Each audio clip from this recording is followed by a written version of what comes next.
نہ جانے مسائل تو علماء سے پوچھیں، یہ حکم مبین ہے ہم کو رب سے ملا ہے، چلو پوچھ کیسے جیے زندگی کو، چلو پوچھ لے کس میں رب کی رضا ہے، رب کی رضا ہے۔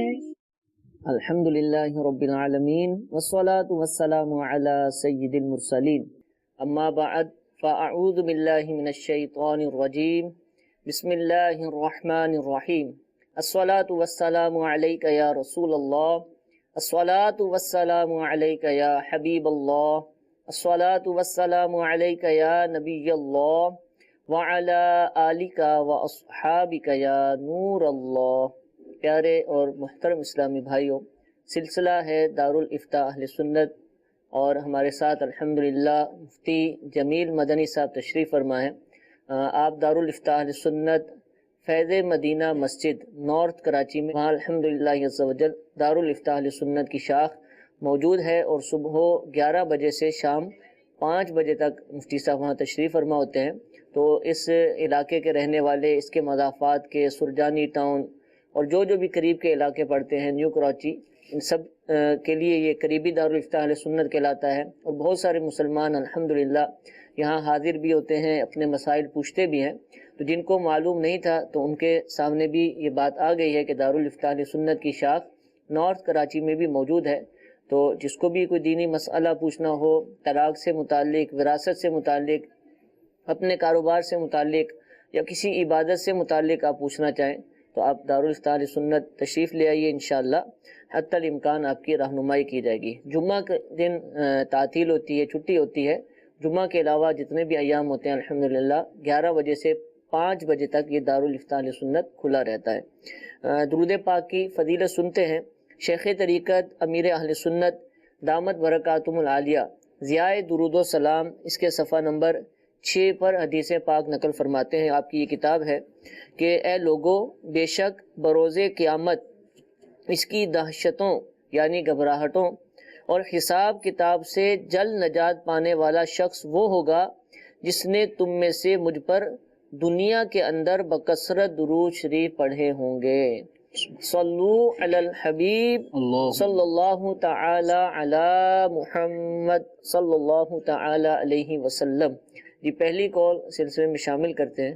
جی سر، میرا سوال یہ ہے کہ کہتے ہیں کہ ماہ سفر میں شادی یا نکاح کرنا جائز نہیں ہوتا، کیوں کہتے ہیں کہ یہ تھوڑا سختی کا مہینہ ہوتا ہے، اور پنجابی میں یہ کہتے ہیں کہ یہ 13 تیزی کا مہینہ ہوتا ہے، تو اس میں مطلب کوئی برتن کی کوئی چیز بھی ٹوٹنے نہیں دینی چاہیے پہلے 13 دنوں میں، اور شادی یا نکاح بھی نہیں کرنا چاہیے۔ سر تو اس کے بارے میں ارشاد فرمائیے، یہ سختی کا مہینہ کیوں اور نکاح یا شادی کیوں جائز نہیں ہے؟ ہر مہینے کے لیے کوئی نہ کوئی سوال ہے ہی ہے۔ ربیع الاول اس کی خوشخبری والا سوال آ جائے گا، محرم میں اس کے الگ سوالات ہیں، سفر کا یہ سوال آ جاتا ہے، تو کچھ نہ کچھ ہوتا ہی رہتا ہے۔ تو کیا شریعت فرماتی ہے ماہ سفر سے متعلق؟ الحمدللہ رب العالمین والصلاة والسلام علی سید الانبیاء والمرسلین۔ یہ عوامی حوالے سے یہ کانسیپٹ سفر المظفر کا جو مہینہ ہے، محرم اور ربیع الاول کے درمیان میں جو مہینہ آتا ہے سفر المظفر کہلاتا ہے۔ اس کے حوالے سے جو مس کانسیپٹ ہے، یہ کوئی آج ہی یا اسی صدی میں لوگوں نے یہ وہم نہیں پالا، یہ وہم صدیوں پرانا ہے۔ حتیٰ کہ نبی کریم رؤوف الرحیم صلی اللہ تعالیٰ علیہ وآلہ وسلم کے مبارک دور میں بھی زمانہ جاہلیت کے جو لوگ تھے اور اس طرح کے وہ نظریات اس مہینے کے بارے میں رکھا کرتے تھے، وہ اس کو نحوست والا مہینہ سمجھتے تھے۔ اس وقت بھی یہ کانسیپٹ تھا، اور نبی کریم صلی اللہ تعالیٰ علیہ وآلہ وسلم نے جہاں بہت ساری برائیوں کو، اور چونکہ منصب نبوت ہے کہ وہ برائیوں کا خاتمہ فرماتے ہیں، تو نبی کریم صلی اللہ تعالیٰ علیہ وسلم نے اس برے نظریے کی بھی تردید فرمائی۔ واضح طور پہ بخاری شریف کی حدیث مبارکہ میں ولا سفر، اس کا معنی یہ ہے کہ سفر المظفر کے حوالے سے جو بھی لوگوں کے توہمات ہیں کہ سفر ایسا ہے، سفر کا مہینہ ایسا ہے، اس میں بلائیں اترتی ہیں، نحوستیں ہیں، جیسے کہ یہاں پر کہ یہ 13 تیزی اور اس طرح کے یہ دن خاص کر بعض خواتین میں اس طرح بھی ہے کہ مردوں پہ بڑے بھاری ہوتے ہیں اور وہ پھر اس کے حوالے سے بہت کچھ اہتمام اپنے زوم باطل اور فاسد میں کرتی ہیں کہ اس طرح ہمارے مردوں پر جو بلائیں آ سکتی ہیں وہ نہ آئیں. ٹھیک ہے. تو یہ جو کانسیپٹ ہے ماہ سفر المظفر کے حوالے سے، تو یہ نبی کریم صلی اللہ تعالیٰ علیہ وآلہ وسلم اپنی تشریف آوری کے بعد اس کانسیپٹ کو ختم کر چکے ہیں. ٹھیک ہے. اعلانیہ یہ بات واضح کی جا چکی ہے ولا سفرہ، کہ سفر کے مہینے میں کوئی بھی چیز ایسی کہ جس کو منحوس سمجھا جاتا ہے نہیں ہے. تو اب اس مہینے میں شادی کا، جیسے سائل محترم کے جو الفاظ تھے کہ شادی کرنا جائز نہیں ہے، تو ایسا نہیں ہے اس طرح. تو اولاً کوئی بھی مہینہ ایسا نہیں کہ جس میں نکاح کرنا دو مسلمان مرد و عورت کا جائز طریقہ کار اور نکاح کی شرائط کا لحاظ رکھتے ہوئے نکاح کرنا کسی بھی مہینے میں منع نہیں ہے، کسی بھی تاریخ میں منع نہیں ہے. تو ماہ سفر المظفر میں بھی نکاح کرنا بلا شبہ جائز ہے. صحیح. یہ جو عوامی کانسیپٹ ہے کہ اس طرح اگر نکاح کیا تو یہ نکاح کرنا یہ چلے گا نہیں، ٹوٹ جائے گا، یا یہ میاں بیوی لڑتے جھگڑتے ہی زندگی گزاریں گے کیونکہ انہوں نے سفر میں نکاح کیا تھا. تو یہ سفر المظفر میں نکاح کرنے کی وجہ سے میاں بیوی لڑ اور جھگڑ رہے ہیں، ایسا نہیں ہوتا. ٹھیک ہے. ان کے آپس کی ذہنی آہنگی ہی نہیں ہو پا رہی ہوتی، دونوں ایک دوسرے کو سمجھنے کی کوشش ہی نہیں کر پا رہے ہوتے، اپنی جو خصلت اور بری عادت ہے اس کو دور نہیں کر رہے ہوتے. تو ماہ سفر المظفر کا اس سے کوئی تعلق نہیں ہے. ٹھیک ہے. تو اب اس میں جیسے ان کے سوال کا ایک جز یہ تھا کہ برتن نہیں ٹوٹنے دیتے. تو دیکھیں برتن بلا وجہ تو کوئی بھی نہیں توڑے گا، اور ٹوٹنے سے حتی الامکان بچایا جا رہا ہوتا ہے. تو یہ بالخصوص 13 دنوں میں، سفر کے ابتدائی 13 دنوں میں نہیں ٹوٹنے چاہیے. تو یہ تو کبھی بھی نہیں ٹوٹنے چاہیے، ویسے بھی نہیں توڑنے چاہیے جب تک کہ وہ کارآمد ہیں اور استعمال میں آ رہے ہیں، ان کا استعمال مفید ہے تو اس کو استعمال ہی کیا جائے گا، اس کو توڑیں گے نہیں. تو اب یہ سفر المظفر ہی کے ساتھ اس کو مخصوص کر دینا، اور بالخصوص 13 تاریخ تک یہ مردوں پر اس مہینے کو خواتین نے بھاری سمجھا ہوا ہے. اب یہ گویا اپنے لیے ہلکا سمجھتی ہوں گی. تو یہ سفر المظفر نہ مردوں پہ بھاری ہے نہ عورتوں پہ بھاری ہے. ہاں یہ ہے کہ جو دن عبادت میں گزرے گا وہ اس آدمی کے لیے اللہ تبارک و تعالیٰ کی بارگاہ میں یعنی اچھائی کی گواہی دے گا. ٹھیک ہے. اور جو دن برائی کے ساتھ گزارا جائے گا تو اس دن تاریخ میں کوئی نحوست نہیں ہے. ہاں ان ایام میں، ان گھنٹوں کو، ان منٹس اور سیکنڈز کو ہم کہاں گزار رہے ہیں، کن کاموں میں گزار رہے ہیں، تو گناہوں کی نحوست وہ ہو سکتی ہے.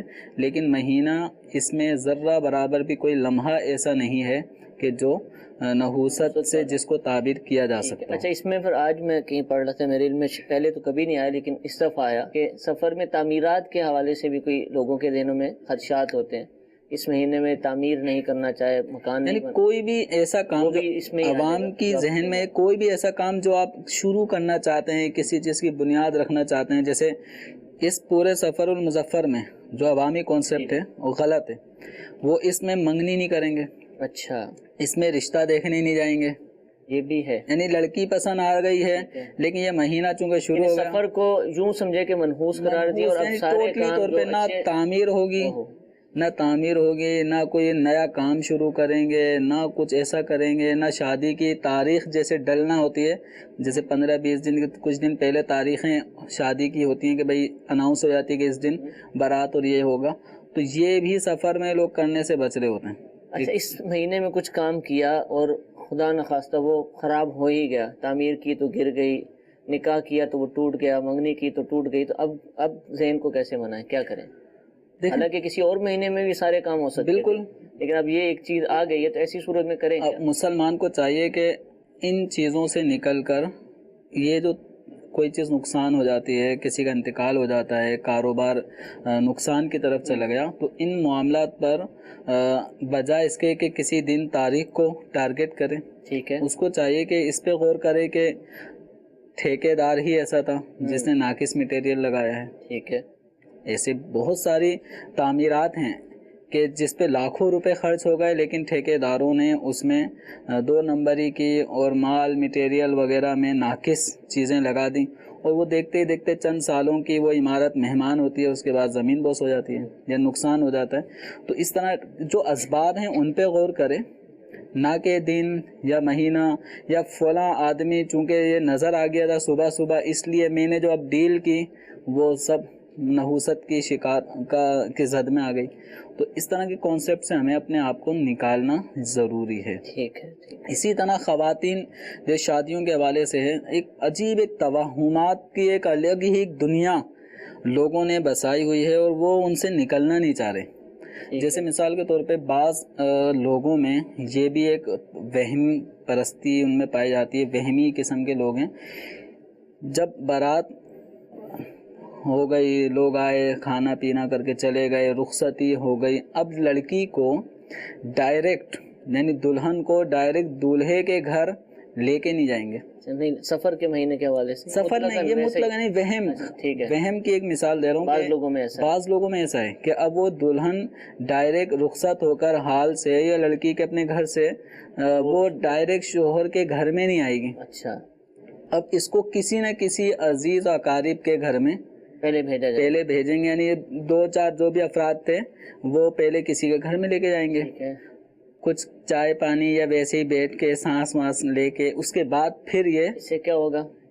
پیر جھوٹا، پیر جھوٹا، یہ اس کو یہ کہا جاتا ہے کہ پیر جھوٹا کر دیا۔ اچھا، یعنی ڈائریکٹ آتی تو پتہ نہیں کیا کیا نحوستیں، تو پتہ نہیں کیا کیا چیزیں لے کر آتی، وہ تو اب وہ یعنی پیر جھوٹا ہو گیا تو اب یہ شوہر کو کچھ نہیں ہوگا، اچھا، اب اس گھر میں اس کی کوئی بلائیں کوئی نحوستیں اثر انداز نہیں ہوں گی۔ میں نے اس کا مشاہدہ بالکل برعکس پایا ہے، یعنی اگر یہ کانسیپٹ کسی کا ہے تو میں نے اس کا مشاہدہ بالکل غلط ہی پایا ہے، جس کو یعنی مجھے نہیں پتا تھا یہ کیا ہے، پتہ چلا وہ اچانک ہمارے والدہ کے گھر پہ اس طرح کوئی جان پہچان والے تھے، وہ آ گئے بھئی یہ دلہن کو، ہمیں نہیں سمجھ میں آیا کیا تھا کیا نہیں تھا، بعد میں پتہ چلا، پھر وہ بعد میں اپنے گھر لے گئے۔ تو ہمارے گھر میں الحمدللہ خیر و برکت اور یہ ساری چیزیں، وہ ہمیں کوئی ایسا نظر نہیں آیا کہ ہمیں کوئی نقصان ہو گیا، لیکن چند سالوں میں ہی ان کا رشتہ ٹوٹ گیا۔ یعنی وہ جو وہم تھا اگر ان کو جوابی طور پہ اگر سمجھایا جائے کہ آپ نے تو پیر جھوٹا کرا کے اپنے گھر کو آفتوں بلاؤں سے بچانا چاہا تھا کہ رشتہ نہ ٹوٹے، یہ نہ ہو، تو وہ تو نہ ہو سکا، لیکن جو بلائیں آفتیں گویا پیر کسی اور گھر میں جانا تھا وہاں کوئی بلاؤں نے اثر نہیں ڈالا، تو یہ سب خام خیالی ہے، ان سے مسلمانوں کو نکلنا چاہیے۔ بلکہ جو دلہن رخصت ہو کر آتی ہے، امام اہل سنت اعلیٰ حضرت رحمۃ اللہ علیہ نے شادی کے جو آداب ہیں، ان آداب اور جو اسلامی رسومات ہیں جو کرنی چاہیے، ان رسومات میں سے ایک رسم یہ بتائی ہے کہ عورت کے پاؤں دھلوائے جائیں۔ اچھا، یہ نہیں کہ اس طرح کی جب رسم ہے، رخصت ہو کر آئے شوہر کے گھر میں تو عورت کے پاؤں دھلوائے جائیں، وہ جو پانی ہوگا وہ گھر کے کونوں میں چھڑکا جائے۔ اچھا، اس کا یعنی اس کی اس کا فائدہ ہوگا، برکت یہ حاصل، برکت ہوگی، ٹھیک ہے، کہ یہ اس وقت آپ کے گھر میں آنے والی جو شخصیت عورت ہے، دلہن ہے، یہ آپ کے گھر میں پہلی مرتبہ آئی ہے اور اس گھر میں رہتے ہوئے ابھی اس سے کوئی گناہ نہیں ہوا۔ صحیح صحیح، آتی ہے، اور اگرچہ اپنی اس کی زندگی کیسے ہے لیکن آپ کے گھر کے اعتبار گھر میں اس جگہ کے اعتبار سے اس نے ابھی کوئی گناہ ٹھیک ہے، بالفرض نہیں کیا، تو اس کے قدم اس گھر کے حوالے سے ابھی گناہوں سے پاک ہیں، تو یوں اس کے پاؤں کو دھو کر اس کا جو دھوبن ہے وہ گھر میں چھڑکا جائے۔ تو امام اہل سنت اعلیٰ حضرت علیہ رحمہ نے اس کو ایک برکت کا ایک ذریعہ بتایا۔ اب کہاں یہ کانسیپٹ جو امام اہل سنت، یہ نیک فعلی ہے، اچھی فعال لینا ہے، اچھا شگون لینا ہے، کہاں اسلامی نظریہ جو اس حوالے سے امام اہل سنت بیان فرما رہے ہیں، اور کہاں ہماری کانسیپٹ یہ ہے کہ یہ اب آپ فرما رہے ہیں امام اہل سنت کے حوالے سے کسی نے ایسے کر ہی دیا اور اس کے بعد خدا نہ خواستہ نہ ہوئی برکت، کوئی اور معاملات ہو گئے، گناہوں کی نحوست ہے، کچھ بھی ہے، تو اب کیا ہوگا اس عورت کا؟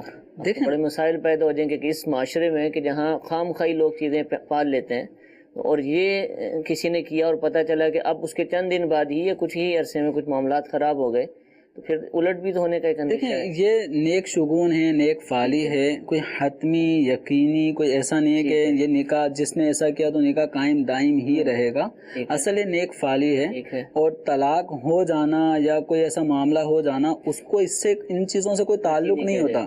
طلاق کے کئی اسباب ہیں، اگر ان اسباب پہ غور کرے تو آدمی کا بد مزاج ہونا، عورت کے حقوق واجبہ ادا نہ کرنا، نان نفقے میں اس بیچاری کو بھوکا پیاسا رکھنا، اس طرح کے طلاق کے اگر اسباب پہ غور کریں تو وجہ بہت ساری ہوتی ہیں۔ وہ جو واویلا کرنے والی عورتیں ہیں، ساسیں ہو سکتی خود ہی وہ وجہ ہو طلاق کی، بالکل طلاق لیکن بس وہ دلہن پر عورت پر ڈال دیا جاتا ہے۔ جی ایسا نہیں ہے۔ جزاک اللہ۔ جب میسیج بہت سارے آگے ہیں، شادی ہی سے متعلق ہے، یہ پوچھ رہے ہیں کہ شادی کے دن دولہا جو ہے اور اسی طرح دلہن بھی شامل کر لی جائے، نماز کیسے پڑھے؟ تیار ہونے کے بعد پڑھے، پہلے پڑھے، کرے کیا؟ اور اس میں کیا کیا معاملات ہو جاتے ہیں ارشاد دیکھیں فرمائیں۔ پنجگانہ نماز ہر مسلمان عاقل بالغ مرد اور عورت پر فرض ہے۔ اب اس معاملے میں عام طور پہ خواتین کا جو سننے کو ملتا ہے، جیسے اگر رات میں بارات آنی ہے تو یہ 3-4 بجے سے ہی بیوٹی پارلر چلی جاتی ہیں۔ ٹھیک ہے۔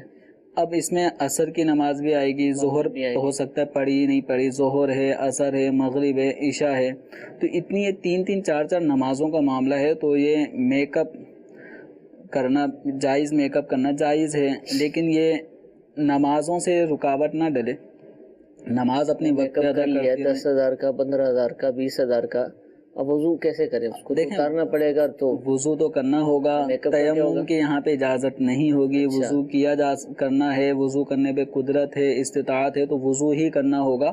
تو اب جیسے عصر کی نماز پڑھ لی، اب مغرب کی نماز، اس کا بھی ایک لیمیٹڈ وقت ہے۔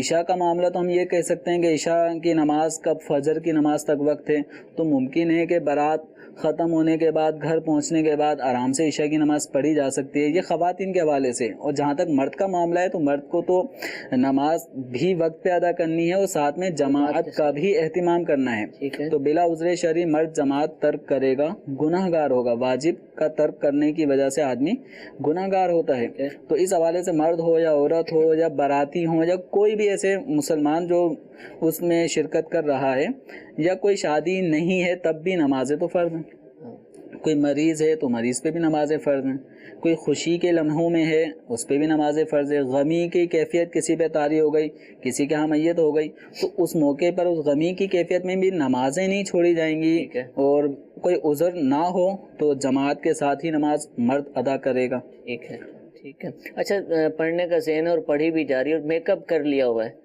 تو اور وضو بھی ہے، تو کیا نماز ہو جائے گی؟ اس سے کوئی حرج تو نہیں آئے گا؟ میک اپ کی وجہ سے جیسے وضو ہے اور عصر کی نماز پڑھی اور مغرب میں بھی وضو برقرار ہے تو عصر بھی پڑھے، مغرب کی نماز کا وقت ہو گیا مغرب پڑھے۔ اب عشاء کا معاملہ ہے وہ اپنے شوہر کے گھر پہ بھی جا کے عورت پڑھ سکتی ہے۔ اس میں پھر اب یہ دیکھیں، اب ہم کہیں نا کہ میک اپ چھوڑ دیں تو یہ کام نہ ہونے والا کہ چھوٹے گا نہیں، تو مشورہ دیا جا سکتا ہے، اس میں یہی ہے کھانے پینے میں احتیاط کی جائے اور وضو برقرار رکھنے کی کوشش حتی الامکان برقرار رکھیں، اور جو نماز کا وقت شروع ہو گیا ہے تو بلا تاخیر اس نماز کو خواتین پڑھ لیں، عصر بھی پڑھ لیں، مغرب بھی پڑھ لیں، ادا کر لیں، اور عشاء سے پہلے بھی ممکن ہو تو عشاء بھی پڑھ لیں، کیونکہ باراتیں لیٹ بھی ہو جاتی ہیں۔ جیسے باب المدینہ کراچی میں تو 11-12 بجے تو کھانا ختم ہوا، اس کے بعد پھر رسمیں ہوں گی، اس کے بعد 11-12 بجے بارات پہنچ جائے تو بڑی بات ہے۔ تو اب تو پھر بھی کچھ آسانی ہے، پہلے تو فجر کی اذانیں ہو جاتی تھی جب یہ فیملیز واپس جاتی تھی۔ اچھا چلیں، یہ تو شادی حال سے فارغ ہوئے نا، اس کے بعد سفر بھی ہے، مرد تو کہیں راستے میں نماز پڑھ لے گا، مسجد میں رک جائے گا، عورت تو مشکل ہو جاتی ہے، تو عشاء بھی پڑھ لے تاکہ یہ معاملہ عشاء کے حوالے سے، نمازوں کے حوالے سے مرد حضرات کسی حد تک نماز کے پابند زیادہ نظر آتے ہیں بمقابلہ خواتین، اور شادیوں میں بھی یہ ریشو اسی طرح رہتا ہے۔ اسی طرح عام طور پہ سفر ہو تو مرد گاڑی سے اتر کے نماز پڑھ لے گا، بہرحال کہ نماز کی پابندی مرد ہو یا عورت ہو یہ کرنی ہوگی۔ ٹھیک ہے، اللہ تعالیٰ ہم سب کو توفیق عطا فرمائے۔ کال سلسلے میں شامل کرتے ہیں جی۔ عرض یہ ہے کہ میں بیڈ پہ پڑا ہوا ہوں اور وضو نہیں کر سکتا، چل کے نہیں جا سکتا، لہذا اگر میں نماز کے لیے تیمم کر لوں تو کیسا ہے؟ چلیے مہربانی مجھے بتائیں۔ اللہ تعالیٰ آپ کو آسانی عطا فرمائے، صحت کلی عطا فرمائے۔ مسئلہ کیا حضور؟ اب ان کا مسئلہ جو سوال انہوں نے کیا ہے کہ یہ اٹھ نہیں سکتے، تو اب ایک صورت یہ ہے کہ اگر کوئی ان کو وضو کرانے والا موجود ہے جیسے ان کی اہلیہ ہیں یا ان کا کوئی بھائی ہے بیٹا ہے تو اگر وہ وضو کرا سکتا ہے تو وضو ہی کرنا ہوگا, وضو کر کے ہی نماز پڑھنی ہوگی. یا یہ ہے کہ وضو کرانے والا کوئی بھی نہیں ہے اور نماز کا وقت ہو چکا ہے, نماز کا وقت ختم ہو جائے گا اور کوئی وضو کرانے والا نہیں ہے, اٹھ نہیں سکتے کہ ان کو اٹھنے میں حرکت کرنے سے ضرر لاحق ہوگا, تکلیف ہوگی, تو پھر ان کے لیے تیمم کرنے کی اجازت ہے. تیمم کر کے نماز پڑھ لیں گے اور اس صورت میں بعد میں اللہ تعالی نے شفا عطا فرمائے, آمین. بعد صحت ان پر اس نماز کا اعادہ بھی نہیں ہے, نماز لوٹانی نہیں, نماز لوٹانا نہیں ہوگی.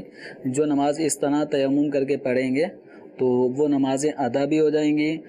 لیکن اس میں ضروری اس بات کا خیال رکھیں کہ اگر وضو کرنے کی ہمت ہے وضو کر کے ہی اپنے بیڈ پر آ جائے کریں, اور اگر کوئی موجود ہے اور وہ وضو کروا سکتا ہے تو پھر تیمم کی اجازت نہیں ہوگی. کوئی بھی نہیں ہے اور نماز کا وقت ہو گیا, ختم ہونے والا ہے, تو پھر یہ تیمم کر کے نماز ادا کر سکتے ہیں. ٹھیک ہے. یہ ارشاد فرمائیے کہ فلمیں ڈرامے دیکھنے کا کیا حکم ہے؟ یہ سوال ہم سے میسیج کے ذریعے پوچھا گیا.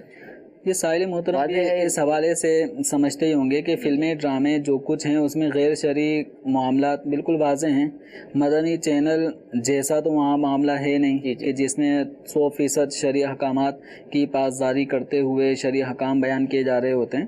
تو فلموں میں میوزک ہوگا, غیر محرم عورت ہوگی, بے پردہ عورت ہوگی, گانے باجے ہیں, مختلف قسم کے مخرب اخلاق پروگرامز ہیں, تو شرعی حوالے سے ان کی اجازت نہیں ہے. ٹھیک ہے جی, کال چلائیے گئے. میرا دارالفتہ اہل سنت کے سلسلے میں سوال یہ ہے, بعض اوقات ہمارے پاس چیزیں موجود ہوتی ہیں, مثال کے طور پر اینک, کنگھی یا موبائل فون یا دیگر چیزیں, کار, موٹر سائیکل وغیرہ. ایک بندے کی خواہش ہوتی ہے دل میں کہ میں نئی چیز لوں, حالانکہ پرانی سے گزارا ہو رہا ہے, تو وہ نئی چیز لے لیتا ہے, دل کی خواہش کو پورا کر لیتا ہے. مثال کے طور پر موبائل لے لیا نیا. کیا یہ فضول خرچی میں آئے گا یا پھر ٹھیک ہے؟ یہ موبائل ہے, گاڑی ہے, موٹر سائیکل ہے, اپڈیٹ کرتا ہے آدمی کبھی کبھار.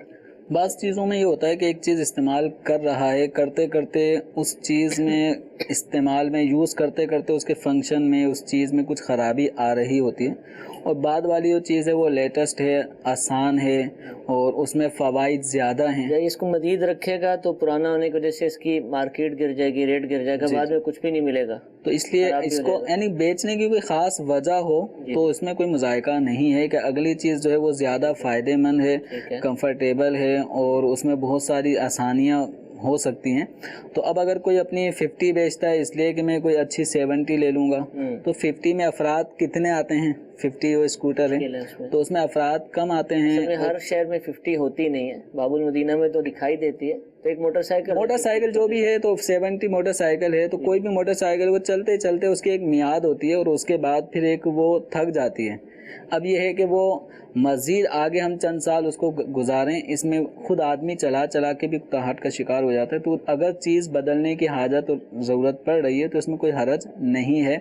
اب یہ ہے کہ ایک چیز بالکل صحیح ہے, بلا وجہ اس کو خریدتا ہے, 2 دن استعمال کیا, کوئی اس میں ایسی خرابی نہیں آئی, اس کو بیچ دیتا ہے. اب اس میں 5,000 کا سیدھا نقصان ہو گیا. پھر کوئی دوسری چیز 40,000 روپے کا موبائل لیا, اس کو سمجھ میں نہیں آیا یا جو بھی معاملہ ہے, پھر اس کو 35,000 میں بیچ کے پھر 45 والا موبائل لے لیا. تو یہ لوگ ہیں بہت سارے, ایسے ایک تعداد ہے جو بس وہ پیسے ان کے ہاں غیر شادی شدہ زیادہ ہوتے ہیں وہ اور کما رہے ہوتے ہیں, اس وقت یہ معاملہ زیادہ ہوتا ہے. یہ جو پیسے ہیں ان کو غور کرنا چاہیے کہ یہاں کسی حد تک پیسوں کا مطلب فضول میں یہ پیسے جا رہے ہیں.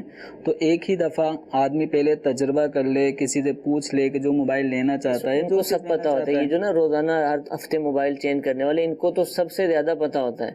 لیکن بس وہ ایک عادت ہوتی ہے, ایک چیز رکھنا ان کے لیے وہ شاید گوارا نہیں ہے یا بس وہ مشکل لگ رہا ہوتا ہے. اور بہت سارے میں بھی جانتا ہوں ایسے افراد کو بس موبائل چینج ہی کرتے نظر آتے ہیں. تو یہ ایک عمل کسی حد تک اس سے بچنا چاہیے. اب اس کو یعنی کوئی بھی سلیم الطبع آدمی وہ پسند نہیں کرے گا کہ پیسوں کا بالکل یہ ضیاع ہے. پیسے اگرچہ وہ خریدو فروخت, ایک شخص وہ ہے جس کو کھانے کے لیے نہیں مل رہے, اور دوسرا یہ ہے کہ وہ اس طرح یہ 5-10 ہزار کا لاس کر کے بالکل کوئی ٹینشن بھی نہیں ہوتی اس طرح نقصان ہونے میں. اور ایک غریب آدمی کی 12,000 ہی تنخواہ ہوتی ہے, اس کے لیے یہ 10,000 کا لاس اس کے لیے تو صدمے کا باعث بن جائے گا, اس کو ٹینشن ہی نہیں ہے. تو بہرحال اگر مال کی فراوانی بھی ہو تب بھی فضول خرچی سے محفوظ اپنے آپ کو رکھنا چاہیے. ٹھیک ہے. اچھا، ایک سوال ہے کہ یہ عام طور پر ہوتا ہے پاکستان میں اور دیگر ممالک میں ہوتا ہوگا کہ اگر آپ کو میڈیکل اسٹور کھولنا ہے یا کوئی لیبارٹری کھولنی ہے ٹیسٹ وغیرہ کے لیے، اس کے لیے لائسنس ایشو ہوتا ہے. اچھا، وہ ڈگری بیس پر ہوگا، آپ کو ڈگری ملے گی تو آپ کو لائسنس ملے گا. اب میں نے وہ لائسنس لے لیا، میرے پاس ڈگری تھی لیکن میں کام نہیں کرنا چاہتا یا میں کوئی اور جاب کر رہا ہوں، تو یہ بکتے ہیں آگے لائسنس. کسی اور نے ڈسپینسری کھولنی ہے، میڈیکل اسٹور کھولنا ہے تو اس کو دے دیں گے، یا پھر اس کے ساتھ یہ ہوگا کہ وہ اس کے ملازم شو ہوں گے. حقیقت میں کاروبار وہی کر رہے ہیں، اور جب وہ دیکھنے آئیں گے تو وہ لائسنس اس کا دکھائیں گے جو کہ حقیقت میں کام کر ہی نہیں رہا، تو وہ دکھا کر بھی ہم تو یہ ملازم ہیں، اصل ہمارے یہ مالک ہیں. تو کیا کہتے ہیں، یہ اس طرح کرنا جائز ہے؟ گورنمنٹ نے تو اس لیے جاری نہیں کیا تھا، گورنمنٹ نے تو ان کو جاری کیا تھا کہ ان کی نگرانی میں کام ہوگا، یہ خود ہوں گے یا نگرانی میں کام ہوگا.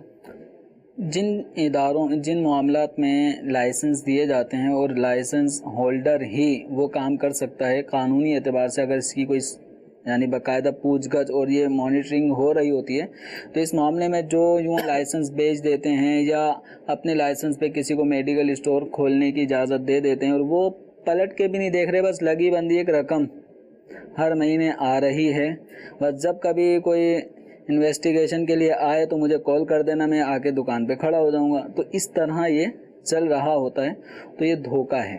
ٹھیک. تو لائسنس آپ کو جو ملا ہے، جو آپ نے محنت کی ہے اور محنت کر کے آپ پر جو ایک اعتماد ہوا ہے، سیکھا ہے آپ نے پورا، اس کے تو حوالے سے اب اس کا تقاضا یہ ہے کہ آپ وہ کام کریں، خود کاروبار کریں اور خود اس کو دیکھیں، اونچ نیچ دیکھیں. یہ نہیں کہ بالکل لائسنس کسی کو تھما کر اور دوسرے آدمی کو چھوڑ دیں جس نے کوئی آپ وہ ڈگری بھی حاصل نہیں کی، وہ علوم وہ مہارت اس کو واقعیتاً نہیں ہے، بس وہ بیچنا اور خریدنا جانتا ہو. تو اس طرح کا معاملہ اس سے بچنا چاہیے کہ یہ قانونی اعتبار سے اس کی سخت ممانعت ہے، اور ایسے طور پہ جھوٹ بولنا پڑتا ہے. اگر کہیں پکڑے جاتے ہیں تو رشوت دے کے حساب کتاب برابر کرنا پڑتا ہے کہ اب آپ چلے جائیں، اب آپ کو اتنے روپے مل گئے رشوت. لوگوں کی ہو سکتا ہے کہ جس کو دیا وہ کاروبار کرنا تو جانتا ہو لیکن یہ معاملات صحیح نہ جانتا ہو، تو وہ نقصان کا بھی باعث بن جائے لوگوں کے لیے. جب کسی کو لائسنس دیا جا رہا ہے تو اس کے اوپر ایک اعتماد ہے، اور اس نے وہ ڈگری حاصل کی ہے، اس نے پڑھا ہے اور امتحانات دے کر وہ بالکل ایک ماہر اگر بنتا ہے، تو اب ایسی صورت میں اس کا کسی اور کو اپنا لائسنس یوں بیچ دینا ایسے آدمی کو جو اس کا اہل نہیں ہے، تو اس کی تو شرعاً اجازت نہیں ہوگی. ٹھیک ہے. تو حضور وہ جو مسئلہ دلہن والا آپ نے بیان فرمایا تو اس کے پاؤں دھونے والا، تو اس کا حوالہ مانگا جا رہا ہے کہ اگر کوئی کتاب یاد ہو، ذہن میں ہو کہ آپ نے کہاں سے دیکھا ہے. امام اہل سنت اعلیٰ حضرت رحمۃ اللہ تعالیٰ علیہ فتاوی رضویہ شریف جلد 2 صفحہ 595، جلد دوسری جلد سیکنڈ والیوم اور 595 نمبر صفحہ نمبر، یہ رضا فاؤنڈیشن کا جو تخریج شدہ جو فتاوی رضویہ ہے، اس میں فرماتے ہیں کہ دلہن کو بیاہ کر لائیں تو مستحب ہے کہ اس کے پاؤں دھو کر مکان کے چاروں گوشوں میں چھڑکیں، اس سے برکت ہوتی ہے. ٹھیک ماشاءاللہ. تو یہ فتاوی رضویہ سے یہ دیکھا بھی جا سکتا ہے، یہ مشہور ہے یہ واقعہ تو جو آپ نے فرمایا تھا. اور سنت نکاح جو رسالہ ہے اس میں بھی موجود ہے، اس میں بھی انشاءاللہ ممکن ہے اس میں موجود ہے. میرے علیہ سنت کا جو رسالہ ہے، سنت یہ المدینہ العلمیہ کی طرف سے ہے، مذاکرے کی اس میں جی سنت نکاح. لیکن ریفرنس مانگا کیونکہ ایک چیز تھی تو اس لیے میں نے عرض کر دیا. جامعۃ المدینہ کے طلبہ کرام بھی ہمارے ساتھ تشریف فرما ہوتے ہیں، ایک سوال ہم ان سے بھی لیتے ہیں. جی السلام علیکم ورحمۃ اللہ وبرکاتہ. وعلیکم السلام ورحمۃ اللہ وبرکاتہ. مفتی صاحب کی بارگاہ میں عرض ہے کہ کرائے کی چیز یعنی مکان آگے کرائے پر دے سکتے ہیں کیا؟ برائے کرم وضاحت فرما دیں. رینٹ پر کچھ لیا اور آگے رینٹ پر دینا. اس کے اندر فقہاء کرام نے قاعدہ کلیہ جو شرعی اصول بیان کیا ہے کہ اگر کسی نے کوئی چیز کرائے پر لی ہے، اور جیسے 10,000 روپے کرائے پر کسی نے کوئی مکان لیا ہے، تو وہ 10,000 روپے میں ہی آگے، یا 9,000 روپے یعنی 10 سے کم میں اگر آگے کسی کو رینٹ پر دیتا ہے تو اس میں کوئی حرج نہیں ہے. اگر 10,000 روپے منتھلی اس نے کرائے پہ ایک جگہ لی ہے اور اس کو آگے 11,000 12,000 15,000 میں کرائے پر دے رہا ہے تو یہ جائز نہیں. ٹھیک ہے. اب اس کے جائز ہونے کی ایک صورت یہ مزید بیان فرمائی ہے کہ اس جگہ میں کوئی تعمیری کوئی ایسا کام کر دے